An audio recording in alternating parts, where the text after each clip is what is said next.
Good afternoon. It's Monday the 25th of March. Quick update.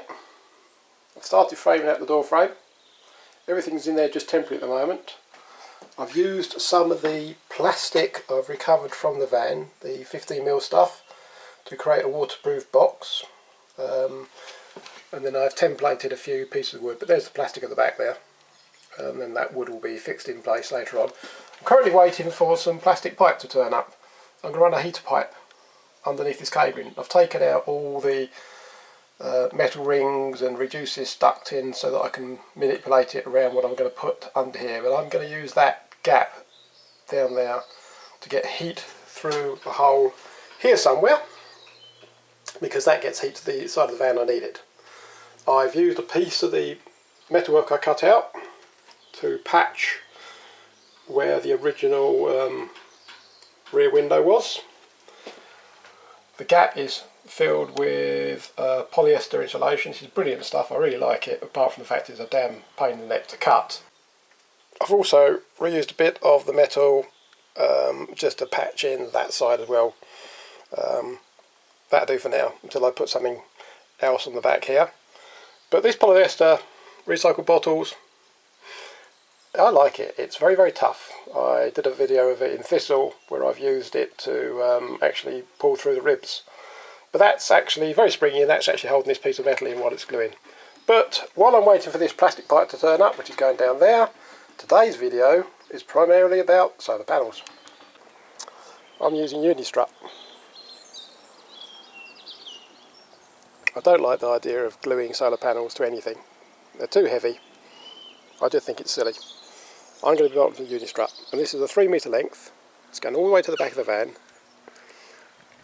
Got a 2.5 metre length there, and the panel will be across these two initially, and then I will be putting another rail on the far side, but not until I've got the awning brackets on.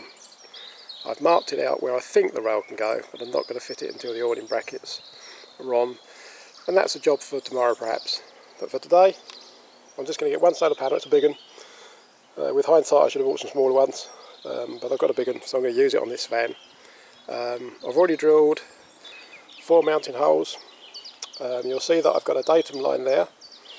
I've taken that from a point in the van which was easily identifiable, and then I was able to measure out inside the van where the bolt's going to go. And I'll show you how that works out inside the van shortly. So the point of reference I've used is the black shadow line of the window. It's visible from the outside, visible from the inside, and that gives me a point I can mark from and measure from. And then I can come along, and you'll see a bolt. That's just a reference bolt, but that's accessible, and it's in a nice position, 85mm in from the outside edge. Same again here. Bolt hole. This is where the lights are normally fitted, but I don't think it's much easier than that. And I've done 4 bolts for this piece of Unistrut, plus it's going to be Sikaflex down on top of some large coach washers just to give a bit of space underneath for water drainage. I don't want it touching the roof directly. So that's where we are today at the moment. 4 bolt holes already drilled. The 2.5 metre section will be going where these cutouts are for the handholds. I can't remove these cutouts, they're too well bonded into the roof, but they're ideal for drilling a hole there and a hole there, or maybe even 2 holes in each one, and that'll mount that piece as well nicely. So that's where that's going to go, and then at a later date I'll have another one which I'm going to try and get the bolts inside this piece of trunking where the lights are as well. But the position of the brackets for the awning may mean that these bolts have to come just inside. But it doesn't matter, because this is all going to be covered up with extra insulation anyway, because this roof isn't well insulated. There's too many gaps in it. A good example of that is here. I'm putting one of the bolts up there. You can actually see there's a big cutout. It's an access port for probably aerials and things, but that bit goes all the way back to the back of the van. That part isn't insulated. I've actually got a piece of packing wood in there, so that when I bolt up it doesn't crush out, and then I will fill this up with insulation at a later date. There we are. One solar panel. And plenty of Unistrut left over for other projects in the months to come. But that is a 275 watt panel. I've left the cable in with a bit of slack because I've got to rearrange this panel slightly. It's just on the line that I needed to leave for the awning. I may have to move this back very slightly, but at the moment I've got maybe a few mil to move it back before it starts overhanging the edge. And ideally I don't want it overhanging the edge. But this is the biggest panel I was going to be able to get on here. I've got room, maybe, to put some smaller ones along here. And I've got plans for the back of there. And that's what the Unistrut's going to be for. Quickly just wired in my Ring battery to battery charger. This has got a built-in MPPT tracker. It can take up to 50 volts incoming voltage. The C-Tech model I was going to buy has a limitation of only 23 volts. Now this panel on the roof is already chucking out over 30 volts even now. So the C-Tech really ruled itself out. It just doesn't have the ability to handle the voltage, and it's voltage that MPPT trackers really work with rather than current.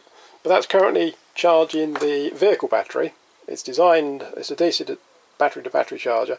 It's designed to take DC from the vehicle battery, typically when the engine's running, and charge the auxiliary batteries. But you can configure it to give priority to solar, which is what it's doing at the moment. And I haven't even got the auxiliary battery connected. I've simply just plugged in via a 10 amp fuse the vehicle battery on effectively what is the auxiliary output, just to charge that, because what I want to do is keep the battery near charge without having the van plugged in the mains all the time. So I will leave this running overnight. We'll see what we get. I've got it set up at the moment for lead acid, so it's 14 odd volts bulk charge and 13.6 float. But this is the first time I've actually plugged this device in. Didn't even know if it worked. Bought it quite a while ago. So far so good. Cables are all daisy chained just down at the moment because I obviously haven't routed those yet. And my pipework's just turned up to stick in there. So back to doing the door tomorrow, unless it's sunny again. If it's sunny, it's awning brackets. Quick view of the bolts inside the van. So I've inserted those where the original handholds were. This plastic covering or plastic fitting actually goes right through to the aluminium, and the washers are spreading the weight out nicely. So there's one there, and then there's one there which I will have to actually cut the insulation I'm going to put up here to fit. That nice little donut that Sikaflex has made. I like that. Got donuts like that in Thistle. Then the other bolts are one tucked away in there, which you can't see, one up there, directly above where this, what used to be there, can't remember. But it's very, very accessible, this van. Brilliant for another one there. Really, really brilliant for being able to do bits and pieces with relative ease. And then also I've brought the cables through there. Very briefly, that's a Unistrut cage nut with a spring. You can get them with or without springs. That's a standard solar panel mounting clamp. They come in different sizes to suit the thickness of the panel that's being fitted. This is a standard fitting that would go on the roof, similar to the ones I've got up there. So I've discarded the nut on the end. The Unistrut nuts just slot into the channel there, and then the spring simply stops them from falling down and helps you keep them aligned when you're doing them up. And can you do that one-handed? Probably not. And then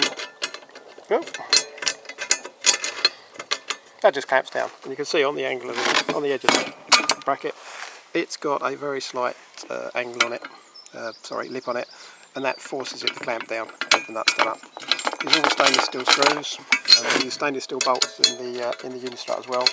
But that, once that's clamped down, that solar panel ain't going anywhere. My preferred method of fixing a solar panel anyway.